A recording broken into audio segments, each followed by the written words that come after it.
Welcome to the Spiritual Series podcast, and we are back with another episode with Supriya Chechi.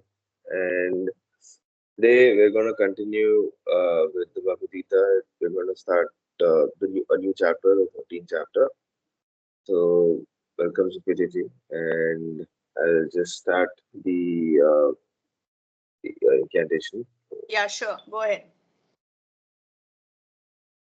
ॐ ज्ञानतिमिरन्दस्य ज्ञानञ्जनशलाकया चक्षुरुन्मिलितं येन तस्मै श्रीगुरवे नमः श्रीचैतन्यो मनोभीष्टं स्थापितं येन भूतले स्वयं रूपा कदा मायं ददाति स्वपदान्तिकम् हे कृष्ण करुणा सिन्धु दीनबन्धु जगत्पते गोपेश गोपिककान्ता राधाकान्ता नमोऽस्ते तप्त कंचन गौरंगी राधे वृंदावनेश्वरी ऋषभानुदेवी प्रणमामि हरिप्रिये पंचकल्पतरुभ्यश्च कृपा सिन्धुभ्यैव च पतितानां पावनेभ्यो वैष्णवेभ्यो नमो नमः नमो विष्णुपादाय कृष्णपृष्ठाय भूतले श्रीमती भक्ति वेदांत स्वामी नामिने नमस्ते सरस्वती देवी गौरवाणी प्रचारिणे निर्विशेष शून्यवादी पाश्चादेशतारणे श्री कृष्ण चैतन्य प्रभु नित्यानंदा श्री अद्वैता गदाधर श्री प्रसादी गौर भक्त वृंदा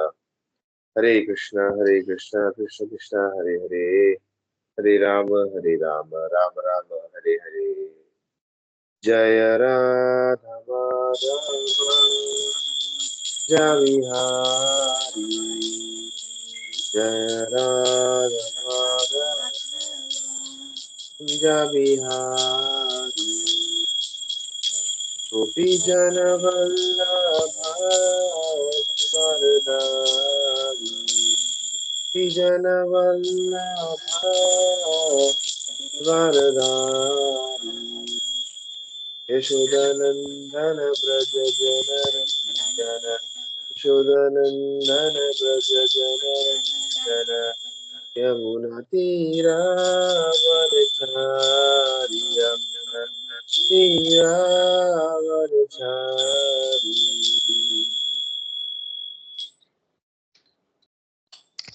Okay, कृष्ण Hare जय Shri Krishna. Yeah, Hare Krishna, Jai Srila Prabhupada. We are starting chapter 13 today.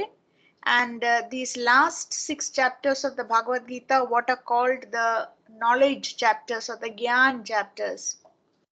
But chapter 13, there are a total of 35 verses. Title is Nature, the Enjoyer and Consciousness. So we are quite familiar with these terms because until now in our long journey through the Bhagavad Gita, nature, Prakriti, we started hearing of very early. The enjoyer, that is how the jiva does things to with his senses to try and squeeze enjoyment out of nature. And consciousness, which is really everything. The whole Bhagavad Gita is in a sense aimed at uplifting our consciousness so that we are better situated in the situation we find ourselves in. So the 13th chapter and the subsequent chapters are the Gyan section, but that's not like Gyani Yogi, not that kind of Gyan, not that kind of dry, tedious, Upanishadic, Vedantic type of Gyan. This is simply the Gyan that we need as a support to practice our bhakti. Things we just need to know. Like we buy an air fryer. I bought an air fryer recently. I need to know like a manual or something that comes on my phone that tells me how to operate, what can be done and what can't be done, and what will happen if I get things wrong. So therefore, these last 6 chapters are quite interesting because very quickly we start seeing ourselves, we can relate to it and identify where we fit in what's being described. That's not so much true, as much true of chapter 13 as it is of chapter 14, which is about the 3 modes of material nature. There we quickly start making the connections. In chapter 13, it may seem a little dry, philosophical, but Srila Prabhupada's simple purports make everything crystal clear to us. So let's start with verses 1 and 2 as we usually do, chanting 3 times, reading the English translation once, and then getting into the purport. Arjuna Uvacha Vacha Prakritim prakritim purusham Purusham chaiva Chaiva Kshetram kshetrajameva cha Kshetrajameva Cha Etat Videtum etadvedami Ichchami jnanam nityam cha Jnanam keshava. Kesava. Shri And the Sri Bhagavan Bhagavan Vacha Vacha idam Idam shariram Shariram kaunteya Kaunteya kshetram iti Kshetram Iti abhidyate Vidhyate Etat etadyo veti Veti tam Tam prahu Prahu Kshetra kshetrajna iti Iti tadvidah. Tadvidah. Again, Arjuna Arjuna Vacha Vacha prakritim Prakritim purusham Purusham chaiva Chaiva kshetram Kshetram kshetrajnameva cha Kshetrajameva etadvedi Etat Veditum ichchami Ichchami jnanam jnanam Jnanam cha Kesava. keshava. Shri Shri Bhagavan Bhagavan Vacha Vacha idam Idam shariram Shariram kaunteya Kaunteya kshetram iti Kshetram abhidyate Vidyavidhyate etadyo Etat veti tam Veti Tam prahu Prahu kshetrajna Kshetrajna iti Iti tadvidah. Tadvidhyate. Again, Arjuna Arjuna Vacha Vacha prakritim purusham Prakritim chaiva Purusham Chaiva kshetram Kshetram kshetrajnameva Kshetrajnameva cha Cha Etat Veditum etadveditamichhami Ichchami jnanam jnaya Jnanam cha keshava. Keshav. Shri Sri Bhagavan Bhagavan Vacha Vacha idam Idam shariram Shariram kaunteya Kaunteya kshetram iti Kshetram abhidyate Vidyavidhyate etadyo Etat veti tam Veti Tam prahu Prahu kshetrajnatri Kshetrajna iti Iti tadvidah. Tadvidah. Okay. Arjuna said, "Oh my dear Krishna, I wish to know about Prakriti, brackets nature, Purusha, the enjoyer, and the field and the knower of the field, and of knowledge and the objective knowledge." Okay. And what does the Lord reply? The Supreme Personality of Godhead said, "This body, O son of Kunti, is called the field. And one who knows this body is called the knower of the field." Right. Now, normally when we think of the field, we think of like the cricket field, the football field, sports, especially for someone inclined to sports. That's what comes to mind. But here, what we need to do is to think of the farmer's field. That is actually the analogy. The farmer's field. What does a farmer do in a field? He sows seeds, right? So, He plows and gets the ground ready and then waters and softens the soil, and then according to the season and according to his knowledge of these things, he sows seeds. So therefore, this field, that is our body, what do we do with this body, or what do we sow? We are basically sowing the seeds of our own karma by different activities we do with this body: mind, speech, action, decisions, mind, etc. We are sowing the seeds this field. We sow the seeds of our own karma, and that is what they call the samsara jal, or the samsara cycle. We come back again in different bodies which we have been equipped with. We are basically the jiva and not the body, but we are given a body according to our desire and our karma, our past deeds. And then this is where things happen, right? Our mind develops, carries certain vasanas from our previous life. According to that, we have certain likes and dislikes. We work according to those likes and dislikes. And until we are in knowledge to such an extent that we restrain our senses and no longer just do what comes naturally to us, but we also try to exercise a little bit of our independent free will and do what is the right thing to do, then good karma starts being created. So this body and its upkeep is actually very important, because this is really the field where things are going to happen. So I wish to know about Prakriti, fine, nature, and A more detailed definition of Prakriti is not just space. It includes what are called the three modes of material nature, the three gunas, which will be discussed in detail in the next chapter. And the three modes, that is Sattva, Rajas, Tamas, or goodness, passion, and ignorance, are invisible, but they are there and they are all the time active in Prakriti, pushing different people situated in Prakriti to act in different ways. So that's as far as Prakriti goes. Purusha, the enjoyer. In the context of this body being the field, who is the enjoyer? We ourselves are the enjoyer. The Jivatma is trying to be the enjoyer. The knower of the field, well, we are the knower of this field. I know, for example, if I have a catch in my back, or I know if my throat is sore, because I am situated inside this body, but I can't know what's happening to you or your mother or your father, if they're feeling well or unwell, until you tell me. But there's a second knower of the field, which is the Paramatma, or the Supreme Lord. He's there inside all these people I just mentioned. So he knows, for example, if I'm feeling unwell, but your mother's feeling particularly healthy, let's say, right now. So he is the knower of all the fields, but we are knowers only of our individual field. Supreme Personality of Godhead, he is saying this body is the field, and the knower of this body is called the knower of the field. Right. Purport, can you read the purport, please? Yeah, Arjuna was inquisitive about Prakriti, nature, Purusha, the enjoyer, Kshetra, the field, Kshetrajna, its knower, and knowledge, the object of, and knowledge and the object of knowledge. When Hmm. he inquired about all these, Krishna said that this body is called the field, and that one who knows his body is called the knower of the field. This body is the field of activity for the conditioned soul. The conditioned soul is entrapped in material existence, and he attempts to lord it over material nature. And so, according to his capacity to dominate material nature, he gets a field of activity. That field of activity is the body. And what is the body? The body is made up of senses.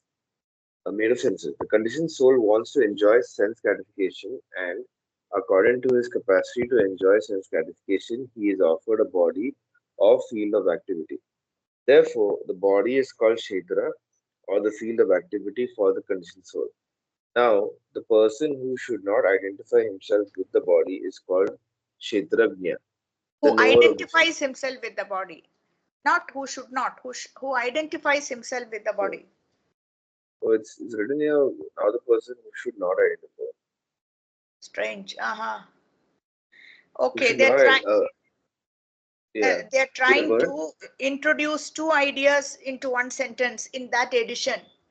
We should not be Okay. identifying with the body, but we do identify with the body, and anyway, that is called the Kshetrajna, the knower of the field. Go on. It is not very difficult to understand the difference between the field and its knower, the body and the knower of the body. Any person can consider that from childhood to old age, he undergoes so many changes of body and yet is still one person remaining. Thus, there is a difference between the knower of the field of activities and the actual field of activities. A living conditioned soul can thus understand that he is different from the body. It is described in the beginning, the he knows when, that the living entity is within the body and that the body is changing from childhood to boyhood and from boyhood to youth and from youth to old age. And the person who owns the body knows that the body is changing.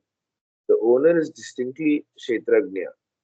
Sometimes we think, I am happy, I am a man, I am a woman, I am a dog, I am a cat. These are the bodily designations of the knower. But the knower is different from the body. Although we may use many articles, our clothes, etc., we know that we are different from the things we use. Similarly, we also understand uh, by little contemplation that we are different from the body. I or you or anyone else who owns the body is called Kshetrajna, the knower of the field of activities. And the body is called Kshetra, the field of activities itself. Okay, In the hold on. first six, And no, just hold on. These changes that I mentioned here, a person is in passing that it said body is changing from childhood to boyhood, from boyhood to youth, from youth to old age. There are there are 6 stages of these changes, and they are called the vikaras or the sat vikaras, the 6 stages. That is, a person is born, then he grows, then there is a stage where he's kind of mature and he reproduces. Say he gets married, starts a family, reproduces. Then he starts to age or slow down. Then he becomes a really old man, and finally he disappears because death occurs. So these are the 6 stages or the vikaras, the changes that take place in this field of activity called the body. The soul remains steady inside, and then the soul exits and occupies another body. That's as far as the changes go. Then when you're talking about material nature and how we attempt to lord it over material nature, we already mentioned that material nature consists of the 3 modes. They're a crucial player in what we call this material nature. And another point that should come to mind is that material nature, in material nature, that there are 3 kinds of miseries which nobody can get away from. And right now, Yes, indeed. if you think of the Wayanad tragedy, that is the 3rd type. These are the 3 kleshas. Klesha means problems and misery, something that gives us pain. There are 3 types of miseries. The 3 kleshas. One is, of course, caused by our own body and mind. Say, I have a disease, my friend had chicken pox recently, I get a pull in my back, whatever. This is caused by my body, or my own mind. I'm concerned, I worry. The mind is giving me, I have a deep grievance against something or someone, and I can't turn off that chain of thought. That's my mind giving me problems. That's the first type of klesha, caused by our own body and mind. Next is the kind of klesha or the misery and pain that's caused by other living entities. Never mind if they are little creatures or just other human beings. There may be people giving you problems and difficulties, tensions in your workplace. They may be in my not so much workplace, but my family situation. Or it may be just living entities, snake bites, tiger attacks.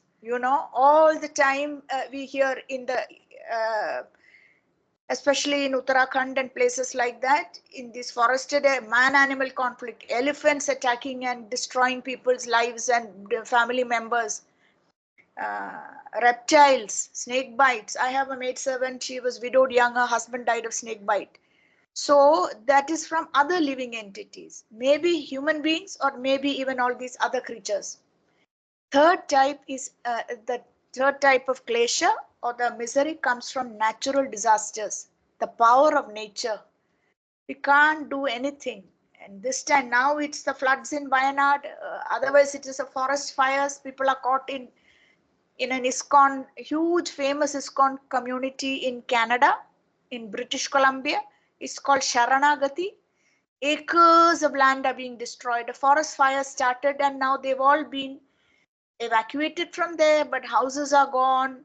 And the Canadian police, mountain police, are trying to douse these fires from the air. It's a natural disaster. So much misery and pain. No lives have been lost because they acted on time. And I had a friend, Geeta from Bangalore, who used to live in Canada because she married a Canadian ISKCON devotee. And a very scenic, huge campus. A lot of devotees, some 40 years ago, 50 years ago, bought land very cheap and built their homes. But they also have to live with bears. She says while she's cooking in the kitchen, sometimes you see a bear putting its snout against the kitchen window glass and going. And then they had to go, her daughter would have to go to school in a sledge with horses, I think, because those days if it's frozen then you can't ride. It was, I think, the time before cars. So the third type of misery is from natural disasters: fire, air, landslide, landslip, earthquakes. So this material nature, this is the dark or the ugly side of material nature, prakriti, right? So we need to keep these things in mind, the 6 types of changes that the body of this field undergoes. in everyone's case, provided we have a long enough lifespan or what's called a normal lifespan. And when we are talking about Prakriti or material nature, that it consists of the three modes or the three gunas, which are pushing everyone in that situation all the time unknown to them. And also that there are the three types of suffering or the kleshas.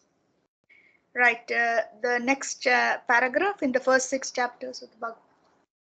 Please In read. the first six chapters, in the first six chapters of Bhagavad Gita, the knower of the body, that is a living entity, and the position by which he can understand the Supreme Lord are described. In the middle six chapters of the Bhagavad Gita, the Supreme Personality of Godhead and the relationship between the individual soul and the super soul in regard to devotional service are described. The superior position of the Supreme Personality of Godhead and the subordinate position of the individual soul are definitely defined in these chapters. The living entities are subordinate under all circumstances, but in their forgetfulness they are suffering.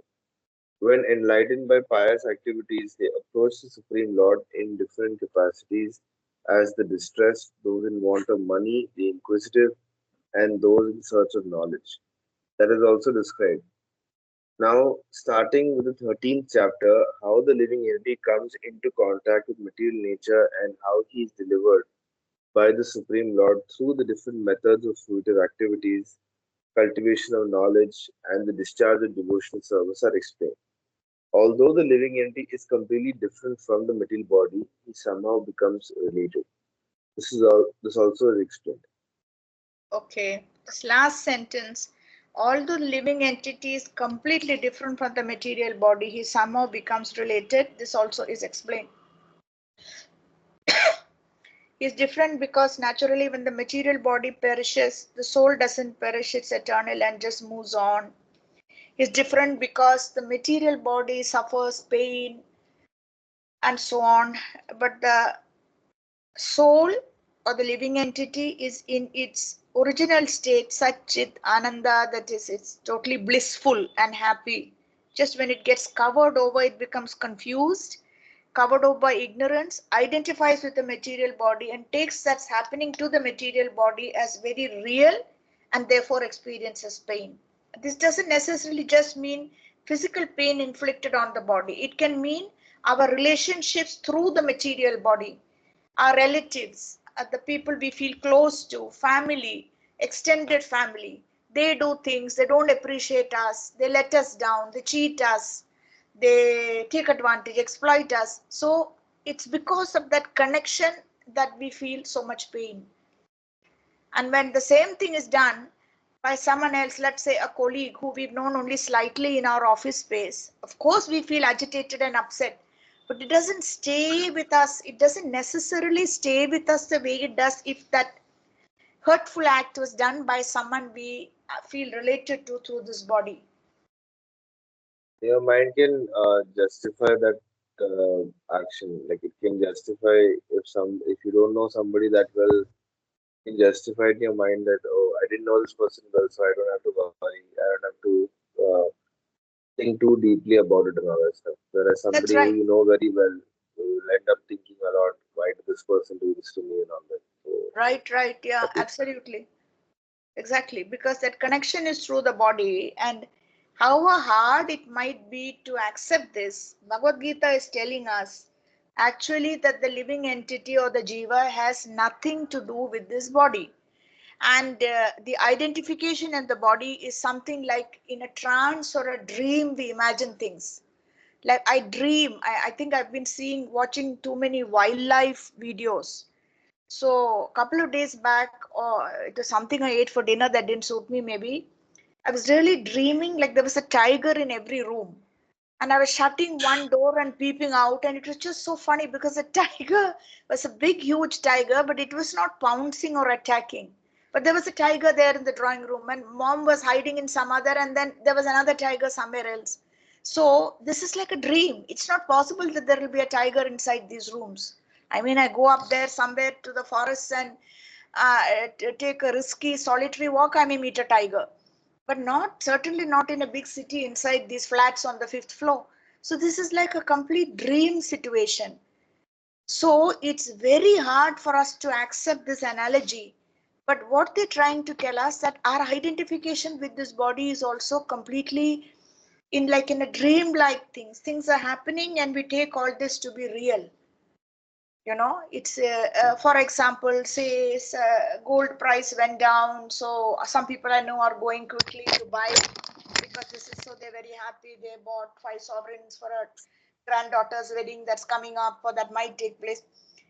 It's all like a dream, because when death occurs, that soul can't take any of this. It doesn't even take the remembrance that they so happily bought all this gold for a beloved granddaughter. Everything is left behind. It's very hard for us to conceive of that possibility. But the greater extent to which we can conceive of it, the more successful we will be in becoming more spiritual, uplifting our consciousness. I have a friend. She had a slightly difficult life because her husband died young, but she retired as an SBI manager, son and a daughter. Son is very well placed in Australia, but certain family tensions and his behavior is hurting her now. Okay, she's an ISKCON devotee. It's really hurting her. He was not like this. Now he's completely under the influence of his wife and her family, and he's not nice to her. He's making demands for more money and inherited assets, which came as a shock to her, because he's built 2 houses in the foreign land. He owns a flat in Calcutta. So she keeps telling me, where is all this coming from? This was not the son I brought up. And then she says something that's very important. She says the only thing I have to be thankful for is that although it was late in my life, it is only when I was about 55, I came to Srila Prabhupada's books, because that is my only savior now, because he is teaching us the value of detachment. And I am seeing now the way my son's nature has changed, and I was attached to the grandchild from my son, but now I feel even that attachment I don't have, because she's completely under his influence. I see that.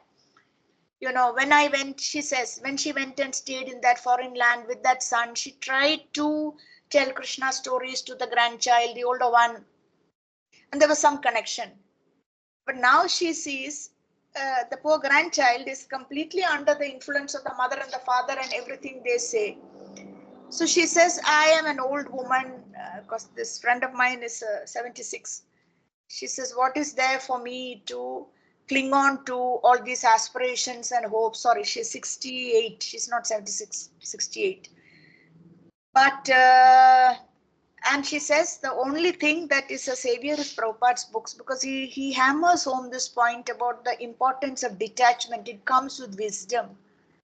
That she says, I will be gone. She has a critical, it's not cancer, but it is some different kind of illness in the liver. High BP, or years of eating medicines for high BP cause this.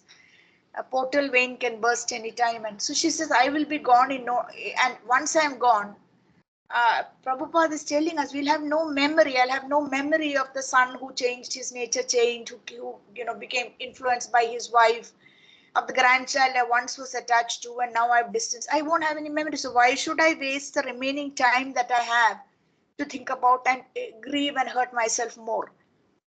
So this detachment and these Prabhupada's books, it's very important how if you've got a start and we've got introduced to this when we are young, that's even better, because we can't artificially suddenly jump and come into this position, because if you do that, you can't function in the real world.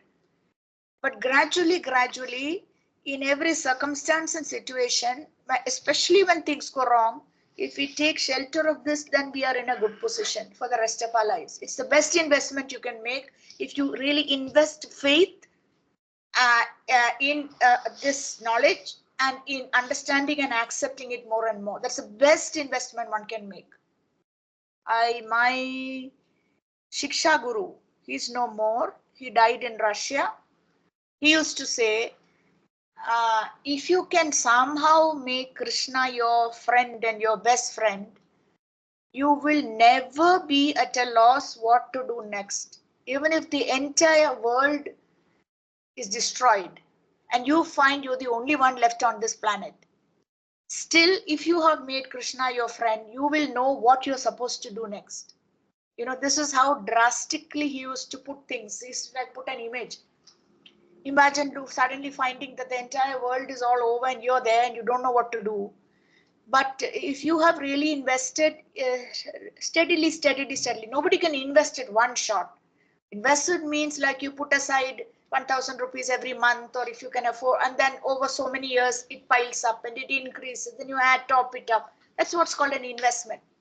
So if we invest our faith in Krishna and making friendship with him, then no matter how terrible and how unusual the situation may be, we will know what we are supposed to do next.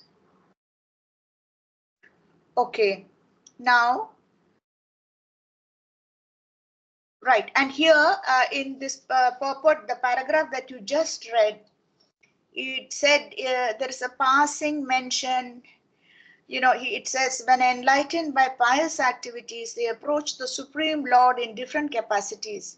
Here, as the distressed, those in want of money, the inquisitive, and those in search of knowledge.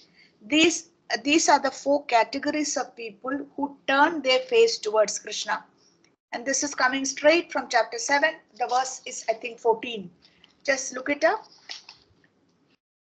That there are four types. Chapter 7, verse 14.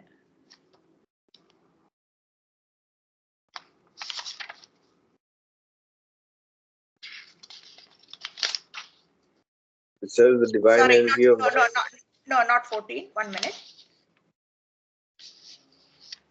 14 is the Devi Eshagunamai verse.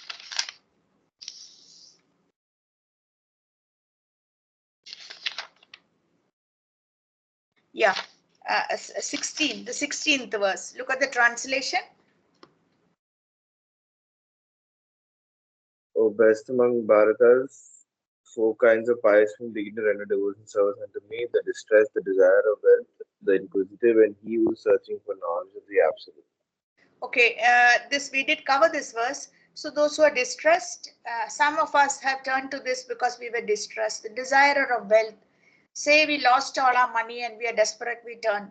The inquisitive, who just want to know, what happens, where do we go after death. And he who's searching for knowledge of the absolute, that's a higher level than the inquisitive. Sometimes it's a combination of one, two or more that brings us to Krishna, and that's fine. And sometimes it can evolve and change. We come to Krishna and Krishna worship for one of these causes, and then over time it changes. The reason we are still hanging on is because it's another of those. See, we come because we are distressed, and then the distress is over. We are no longer affected, but we are into it more because we are curious and inquisitive. And then it changes again, and we really are searching for knowledge. So that those are higher levels of consciousness, and Krishna reciprocates accordingly. The only thing to be alert to here is, why does it say four kinds of pious men? Because if you think of the kind of wrecks that came to Prabhupada's movement, they were drug addicts and drunkards and people serving in. How come they came? So what really is meant by pious here? It is not what we normally consider as piety, leading a moral life, mundane piety, going to the temple, being clean. That's not what's meant. What's meant here is what is called sukriti. Unknown to themselves, they have accumulated some kind of pious credits. Completely agyata sukriti.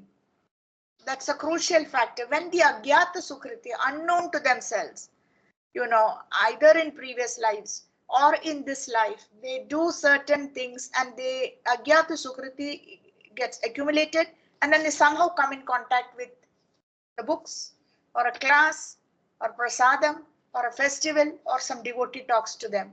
That's what is meant by piety here. Sukriti, that is agyata, unknown to them.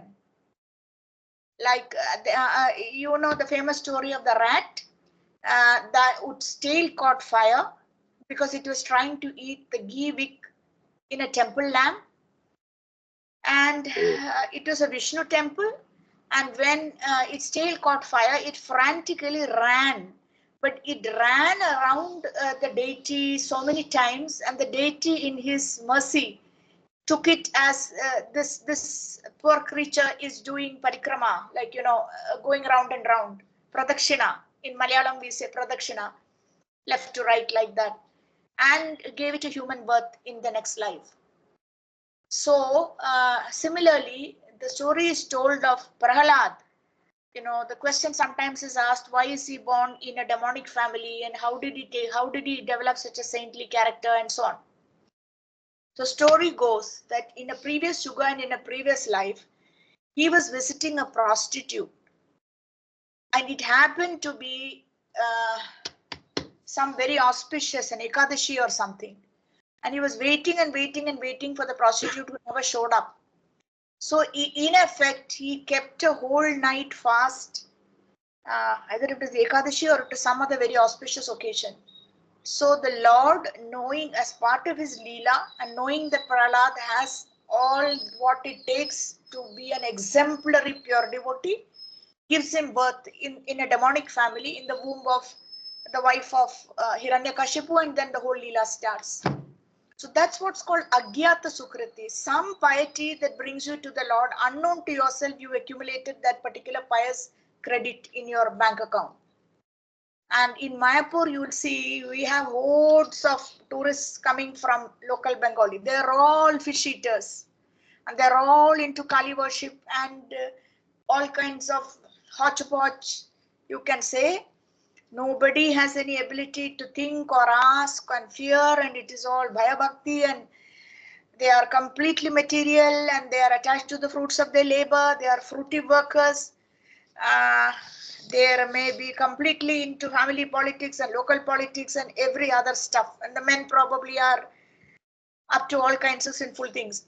But still, when they come, we take 1 rupee from them or 50 paisa, whatever it was, get them to buy a ghee lamp and just show it in front of Narsinghadev.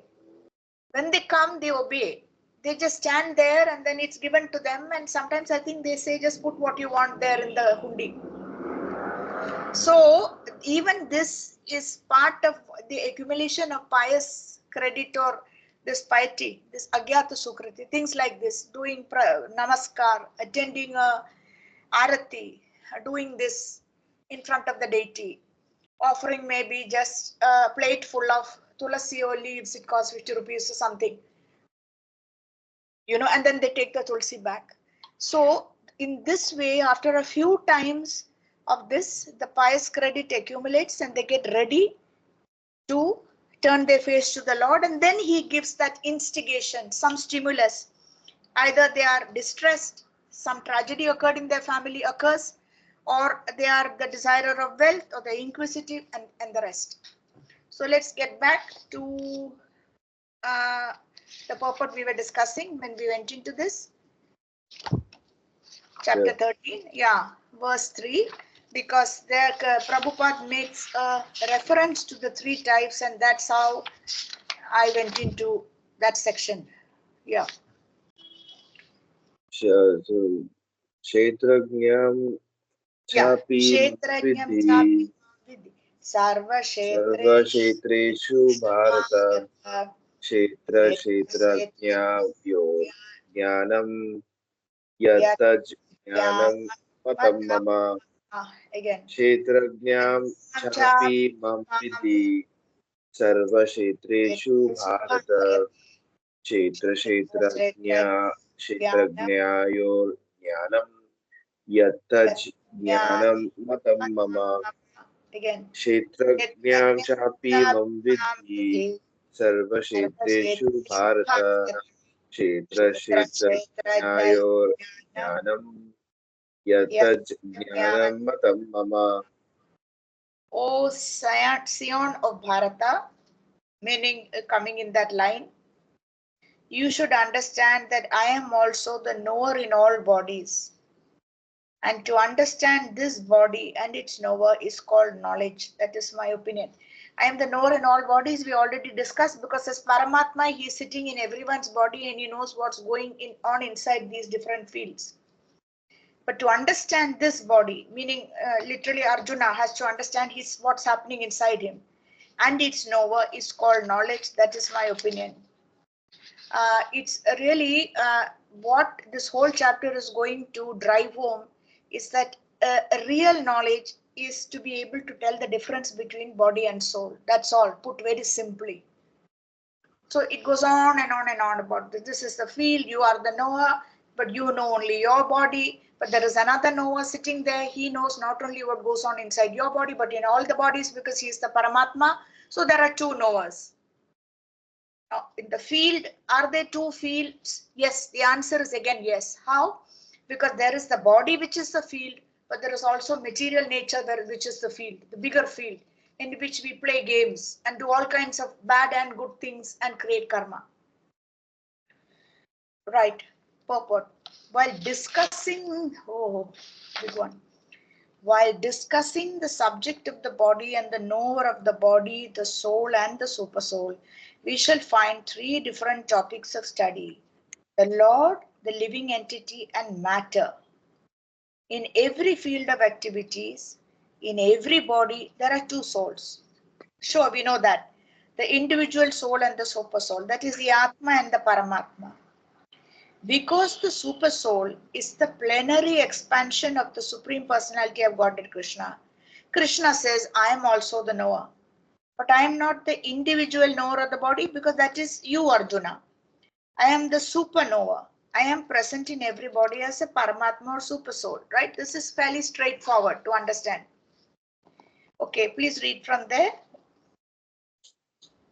So yeah, one who studies the subject matter of the field of activity and the knower of the field very minutely in terms of this Bhagavad Gita can attain to knowledge.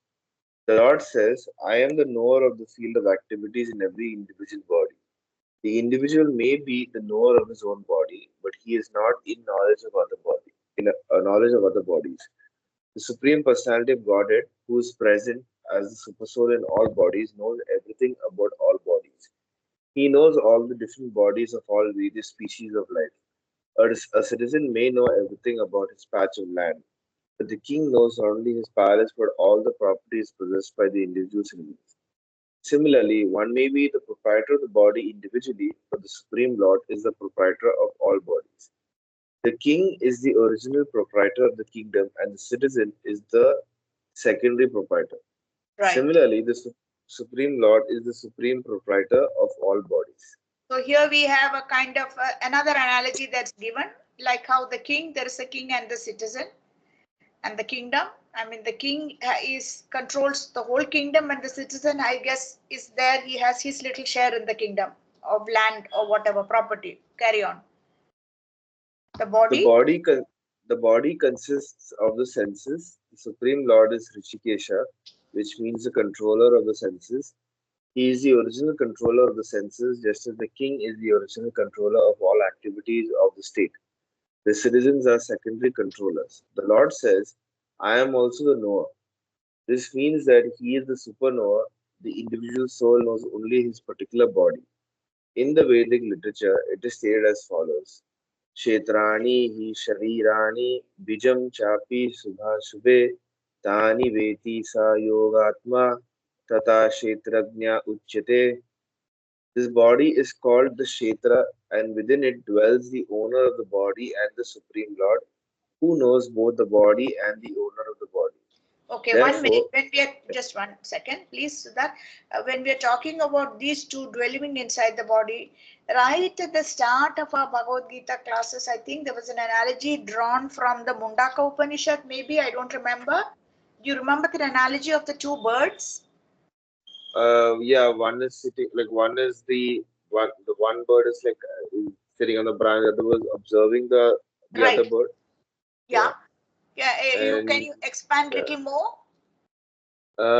I just know that part where the bird is. I'm not sure. The bird who's just sitting there doing some activity, whereas the bird who is Yeah. observing the other bird is like the observer Right.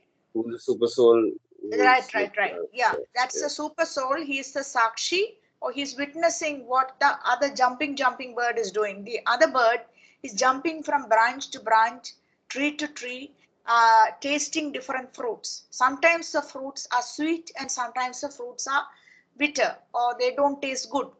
But the other calm, quiet bird is quietly watching and going everywhere with this bird. So this is an analogy of a Jivatma and the Paramatma traveling together across different lifetimes, different species, different bodies. And the Paramatma is waiting for that moment when the bird that's jumping all over is finally so disheartened or disillusioned by his constant struggle to look for happiness and look for tasty fruits and his frequent blunders and mistakes of going for the wrong tree and the wrong fruit, and that he just in despair he turns his face to the other watching bird and says, like, please help, I can't carry on, I don't know what to do and where to go. So that is really our plight. That analogy is given in one of the Upanishads of the two birds on a tree, on the branch of a tree, and how they keep moving, but that the Sakshi or the witness, the super soul Paramatma bird is always there. Except in the spiritual world, there is no place for the Paramatma. Because when the spirit soul exits and finally goes back to the spiritual world, there's no need for the Paramatma to go. The Paramatma is manifest only in the material creation. But he is really Krishna himself in the plenary expansion of Krishna. So, when we feel some voice from within, I think when we were younger in these Christian schools, they used to say the conscience is pricking. It's true, they're getting close to it. The conscience is telling us, don't do it. This is wrong, wrong, don't do it. Stop, stop. This is really the Paramatma telling us. So and Paramatma is non-different from Krishna. Is telling us not to do, or sometimes we keep, it says as we make advancement, we start getting help internally.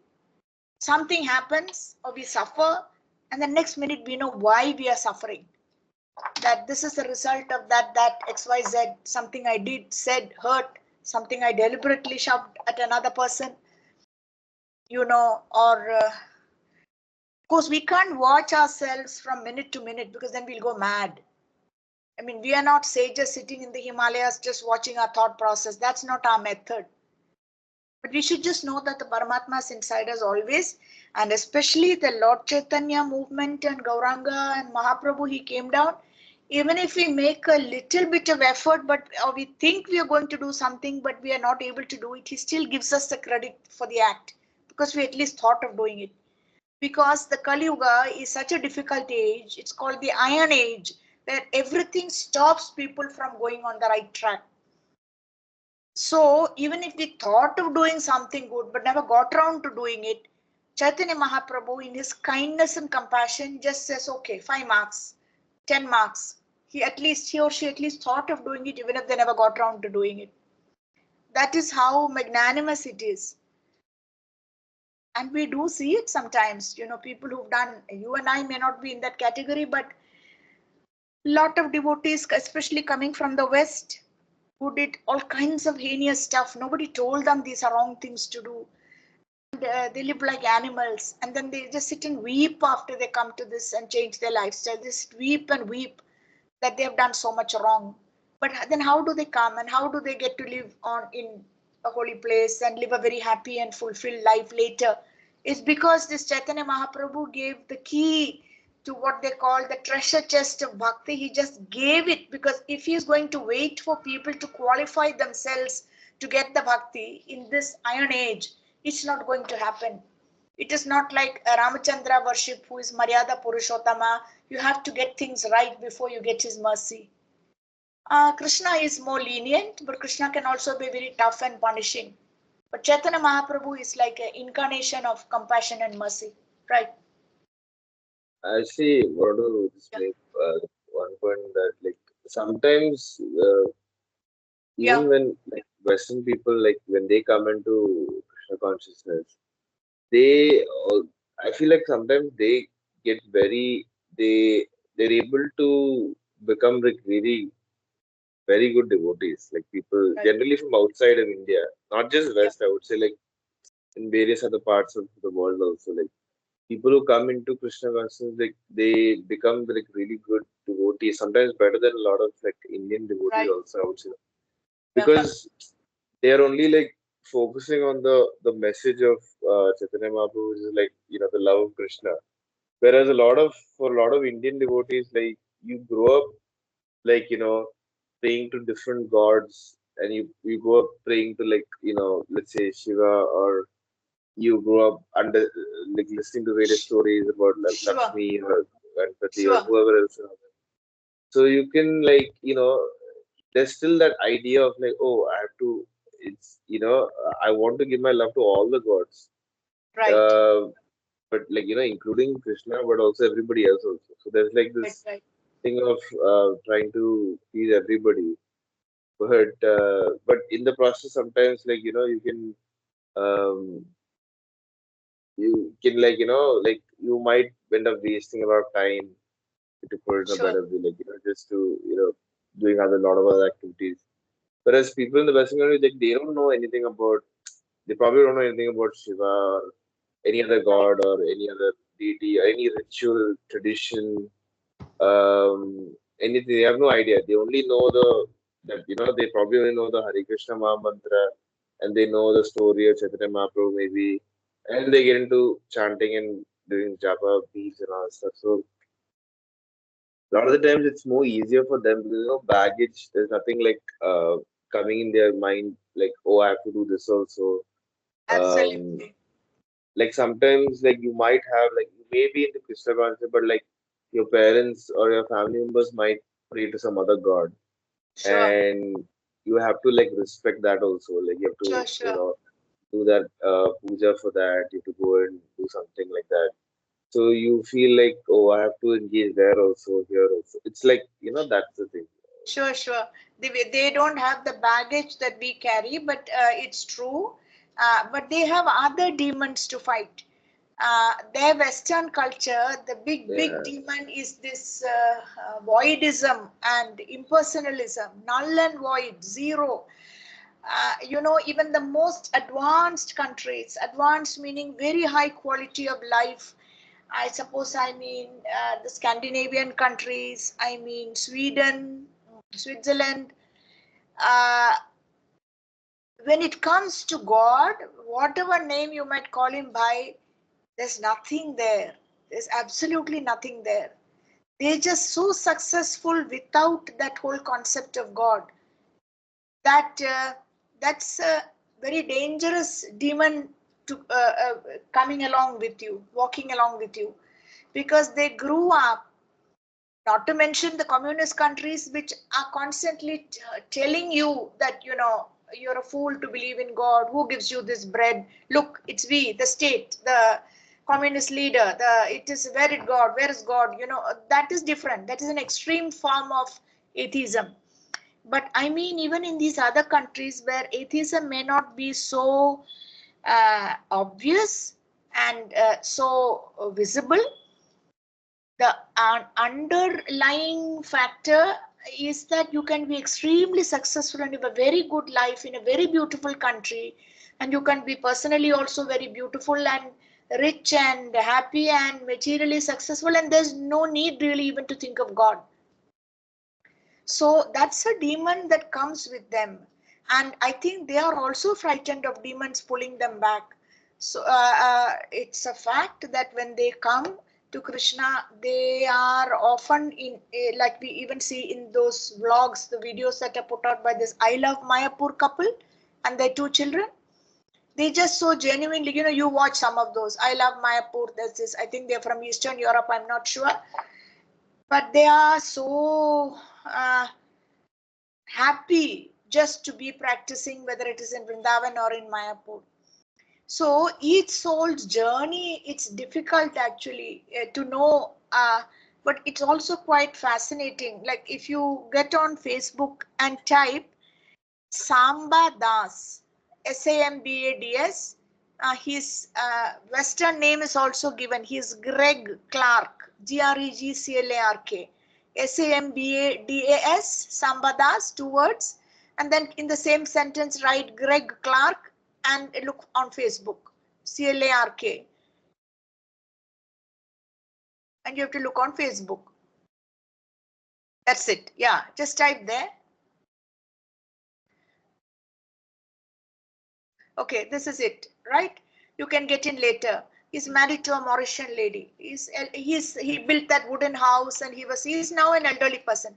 His mother, he's an Englishman, and he says when he's every Christmas when he was a little boy, his granny would drag him to the store for him to select his Christmas presents, and invariably 2-3 Christmases in a row. This is in Mayapur. Yeah, this is him as a teacher with, and he's very good scholar and teacher. So he's all his life, he is basically an architect and an engineer. He stayed in Spain and picked up certain qualities of the Spanish round structures, which is good for their climate. Then he built this wooden house, very comfortable, very tastefully furnished, but he taught his Gurukul boys to help construct it. And for every tree they cut, they planted another tree, and he has his own farm. This is his mother who died recently in Mayapur. He brought her home from the UK. That's what I wanted you to get in and just see, because the mother, suddenly he lost contact with the mother. They made this little cabin for her. She passed away. She came, then within 6 months she fell and broke her leg. She said she doesn't want treatment, she just wants to die. So nurses were kept and they were chanting the holy name all around, and in this scenic dham she passed away. This was her little extension that he built for her, because he's an architect and engineer, and both husband and wife have good taste, so he made this very convenient. Their real house is that wooden house. Yeah. This is it. But like 2-3 floors. And his son recently got married, and I think this may be the children when.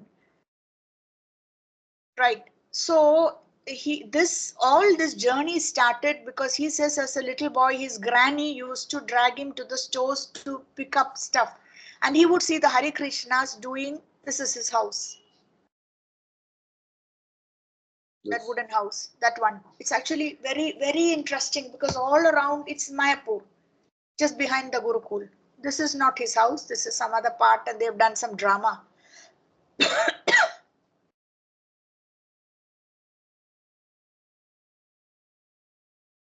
That is Kadamba Kanana Swami, waving from a boat, the late Kadamba Kanana Swami. This is Bhakti Siddhanta.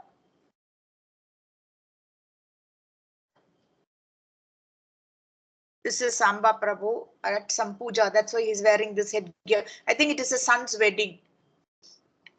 Okay. Okay, so Samba Prabhu says that he would see the Hare Krishnas doing kirtan outside the Christmas stores. And he would keep tugging at his granny's hand and saying he wants to go to them. And she would tug and pull him back because they were strict, I think, Catholics or Protestants, I'm not sure, being English, Church of England. And one time, one of them saw this little boy's interest and gave him some sweet to eat, some kind of prasadam, and gave him a little book, one of the small books, which he hid and kept. That stayed with him. And I think some 10 years later, when he was an adult, he sought out the Hare Krishnas. And by then, he was a qualified engineer and architect with a good career and profession. Then he came to this and utilized his skills in this and made money like that. Then he agreed to an arranged marriage to a Mauritian, a pair of sisters. One sister married him, the other sister married another Englishman. And this Samba Das's son recently got married to an Australian girl. That son must be roughly, like, say, your age. Samba will be a little older than me. Sachi, the wife, is her name is, what's her name? Savita. She's a lot younger than me. There's an age gap. So each soul's journey, it's what he did was, he's the only son.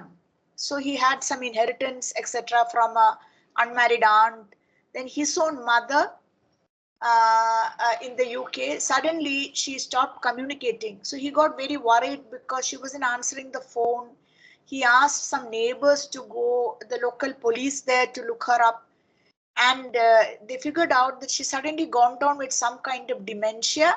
She can't recognize anyone. So he took a flight and went there.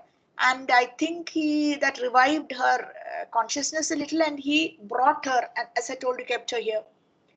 And she made some extraordinary, the departure, the time of her departure, according to ISKCON astrologers, it was the Abhijit Muhurta. It was not early morning, it was not Brahma Muhurta, but there is something called the Abhijit Muhurta in every day, which is around afternoon, noon time.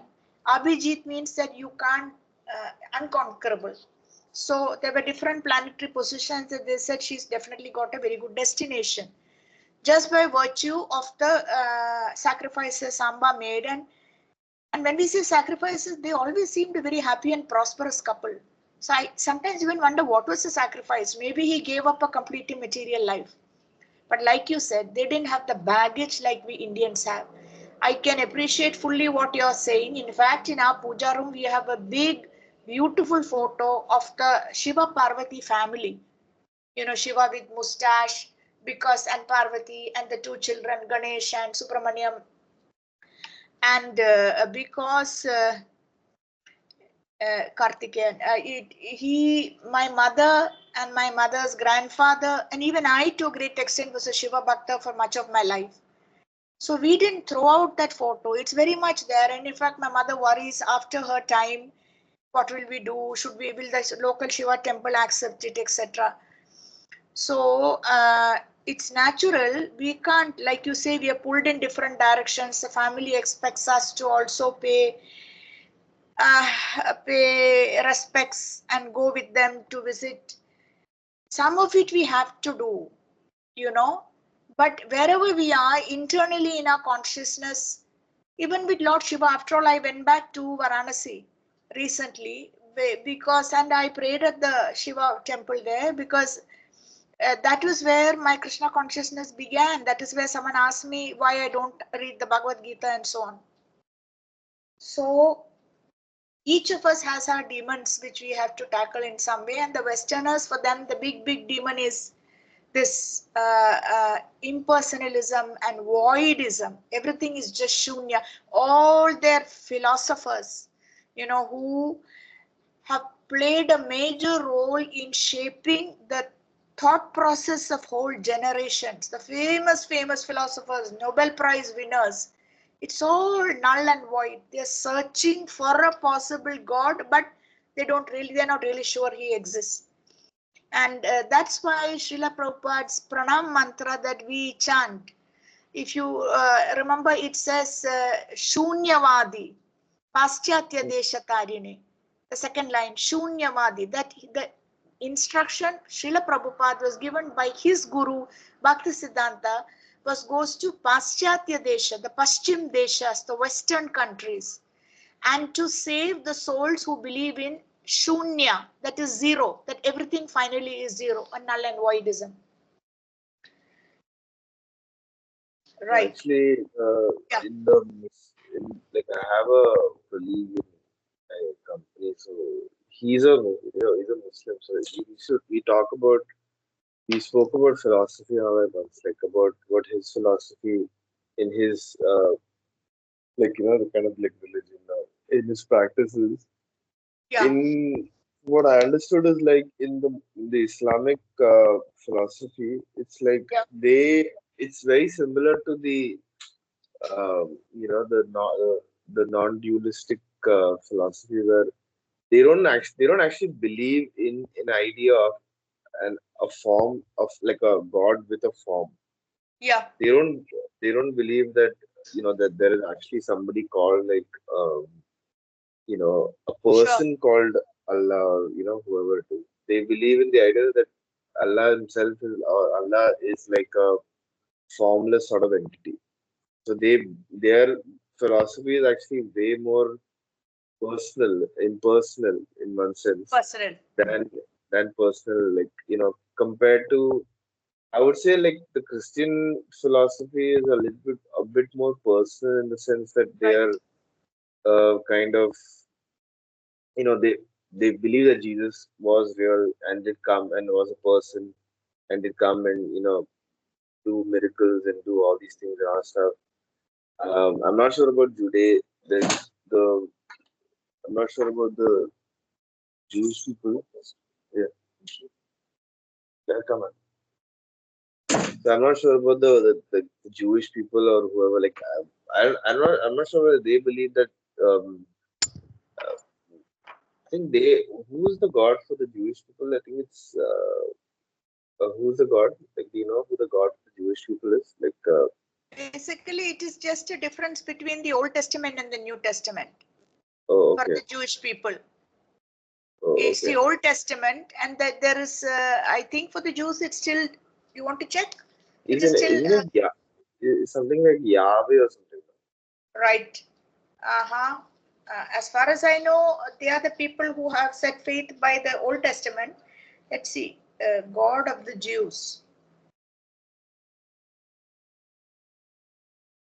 Yeah, yeah, it's Yahweh or yeah, Yahweh. That Y is the God yeah, of Abraham, Y Isaac. YW yeah, Yahweh. So that is the God of Abraham, Isaac, and Jacob, the national God of the Israelites. Yeah, I see. I must say, I didn't know this. Yahweh.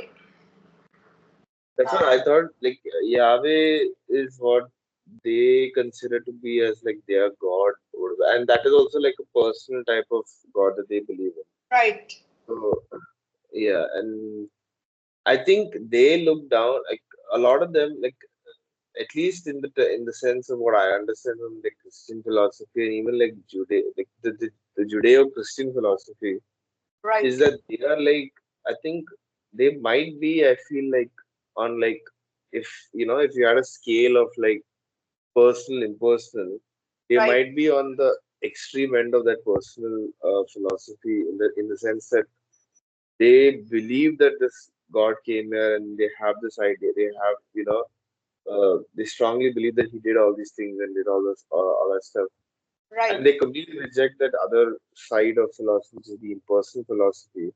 Whereas, like, at least in our philosophy, there's like a space where that also exists, along with uh, the idea that, that Krishna is real and Krishna is a person and Krishna right, is somebody that, we have, that is God in one sense or whatever else. But that idea of impersonalism has a place, at least.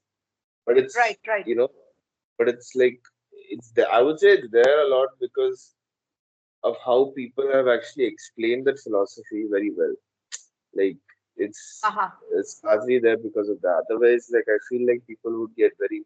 I think in the West, it's just seen as like what you said, like void and nothing much to say about the fact that it's just like everything is just zero at the end of the day. Yeah, that's Whereas, yeah, but there could be other things also to it. But I think one thing in I think our philosophy is that there's a place for everything. I would say in one sense. that's If true. you put That's that, very true. Very true. if you The original Hinduism, not the way we see it being propagated today, but the original Hinduism, there's a place for everything because it is acknowledging that the jiva is on its journey through many lifetimes. It may come in contact with forces that kickstart it and get it on the right track. You can say, in one sense, uh, in different ways. Say somebody in Varanasi asked me, why haven't you studied the Bhagavad Gita? It kick-started me to get to know all this, right? But otherwise, nobody was finding it a fault with me for being a kind of lukewarm. I may go to temples if they insist, not really searching so much. So the Hinduism is very expansive and very inclusive in that sense. You're right. It is not the bigoted and what is the word for it? The fanatical. chauvinist. Yeah. What did you say? No, I was like saying like a chauvinistic Chauvinist, Hindu kind. chauvinism. Yeah, yeah. Yeah.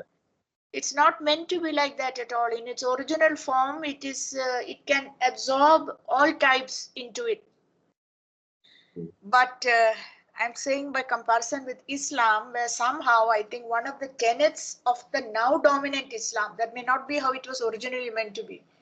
One of the tenets is that every single person in the world has to be converted to Islam because all the others are, what is it, heathens or kafirs or so there, that is where the militant quality comes, and then immediately it provokes the Hindus also. How can you just keep quiet if you are up against, such a neighbor or such an enemy. Anyway, that apart, just to say that, yeah, you're right that Islam, it is basically impersonalism, and whereas in the Christian faith, whether Protestant or Roman Catholic, there is a personal God. There are forms like Jesus, and there is the Mother, the Virgin Mary, and so on, and there are the angels. But Western culture as a whole is Mm. dominated by non-believers and atheism. In fact, you might even be punished in certain cultures if you dare say that you're a believer and you go to church. You're rewarded if you're truly neutral and open-minded and politically correct and atheist or agnostic, scientific minded. So that's like a big demon for those coming from the West. You know, it's okay. It's 6 o'clock. Can we stop now because I have a guest who's come. My mother is dealing with her. Where are we in this shloka? So we actually just uh,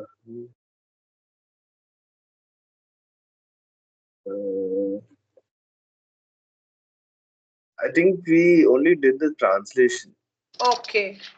So next, Yeah, we that's didn't do the right. purpose. That's right. Yeah, yeah. In next class, we have to start from verse 3 at the Oh, purpose. actually, I think no, we did some of the purport. I think we have. Yeah, yeah, because I remember saying this verse: Kshetrani, Sharirani, Vijam Chapi, Shubha, Shubhetani, Veti, Oh, Sani, right, Prani. right. Yeah, you did read that. So, and then after that, and then we have to start this one. This body is called the Kshetra, and within it dwells the owner of the Okay, body. okay, got it. Yeah, good. You identified that. So we start the next class from there. Okay, is it okay? Because as I said, I have a guest. I can hear her talking. She's from the next Sure. flats. All right. Okay, give Okay. my Okay. regards to your parents and your granny and Okay. everything. All right. Hare Okay. Krishna. Take care. Take your time. Bye.